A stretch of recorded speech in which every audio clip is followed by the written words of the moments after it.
ఏమండి? ఏంటి ఇక్కడే ఉన్నాగా? ఈరోజు ఏంటో గుర్తుందా? ఏంటి? అమ్మని అక్కడికి పంపించాలనుకున్నాం కదా, చెప్పారా? అమ్మతో నేను ఎట్లా చెప్తా సంగీత, నా వల్ల కాదు. మీరెప్పుడు చెప్పలేరు, నేను చెప్తున్నా, వెనకే ఉంది. సరే చెప్పేద్దాం, నేనైతే ఫిక్స్ అయ్యాను కదా. సంగీత ఒకసారి ఆలోచించి సంగీత. ఆలోచించేది ఏం లేదు, నేను ఆల్రెడీ ఫిక్స్ అయ్యాను, నేనైతే చెప్పేస్తున్నాను. అత్తయ్య గారు. ఏంటమ్మా? ఇక్కడ మీ వయసు వారు ఉండే ఒక ప్లేస్ ఉంది, అక్కడికి మిమ్మల్ని తీసుకెళ్లి వదిలేస్తాము, బయలుదేరండి.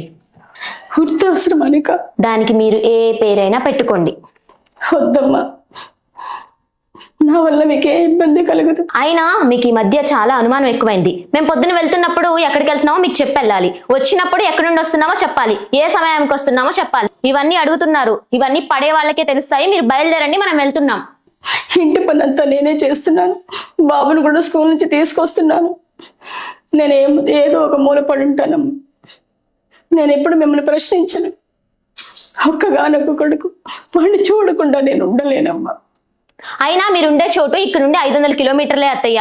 3 నెలలకు ఒకసారి నేను ఈయన వచ్చి మిమ్మల్ని చూసి వెళ్తూ ఉంటాం. అన్ని రోజులు వాడిని చూడకుండా ఉండలే.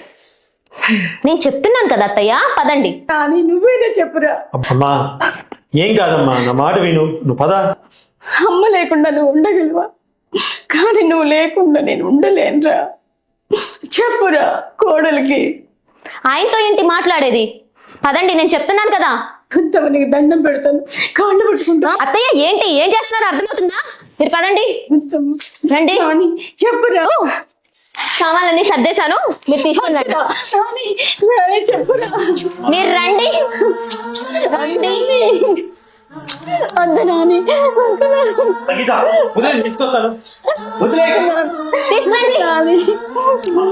నేను వెళ్ళను. మాట వినమ్మా, మాట వినమ్మా, నా మాట వినమ్మా, నా మాట వినమ్మా, మాట వినమ్మా, అరే నా మాట వినమ్మా.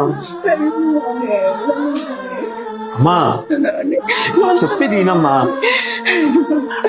నేను చూడకుండా ఉండలేను నాను. ఏం కాదమ్మా, నువ్వు పద, ఫస్ట్ పదమ్మా, పదమ్మా. అరే ఇవన్నీ కాదు, ఫస్ట్ పద, నేను చెప్తాను పదమ్మా. నువ్వు ఫస్ట్ చెప్తా, నువ్వు పద. నేను నాలో లగేజ్ అంతా పెట్టేస్తాను, తీసుకెళ్ళండి. సరే సరే సరే రామ్మా.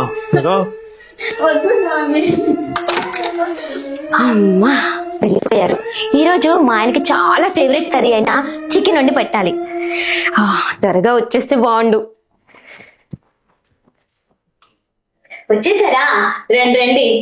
ఏంటండి డల్ గా ఉన్నారు? మీరు ఇలా డల్ గా ఉంటారని మీకోసం ఫేవరెట్ అని చికెన్ కర్రీ చేశాను, తిందామా?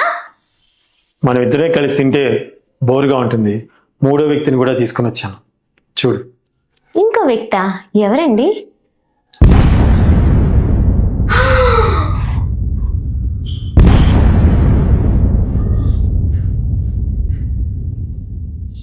అదేంటి మీ అమ్మని మళ్ళీ తీసుకొని వచ్చారు? ఆశ్రమంలో చేర్పించలేదా? అదేంటి వృద్ధాశ్రమంలో చేర్పించమంది మా అమ్మనా? మీ అమ్మని అనుకొని మీ అన్నయ్యకి చెప్పి మీ అమ్మని చేర్పించి వస్తున్నావే. వస్తూ వస్తూ మా అమ్మ నేను మంచి హోటల్లో బిర్యానీ కూడా తినొస్తున్నాం. ఇప్పుడైతే చికెన్ ఉండానన్నావు కదా, ఆ చికెన్ నువ్వే తినేసాయి, సరేనా? అయినా మా అమ్మని వృద్ధాశ్రమంలో జాయిన్ చేయించడానికి మీకు ఎలా మనసు ఒప్పిందండి? నోర్మై, మీ అమ్మ ఏమైనా ఆకాశం నుంచి ఊడిపడిందా? మా అమ్మ ఏమైనా బూడిద నుంచి వచ్చిందా? మీ అమ్మ చెప్తేమో నీతులు, మా అమ్మ అడిగితేనేమో అనుమానాలా? చదువుకుంటే సరిపోదు, సంస్కారం అంటూ ఉండాలి.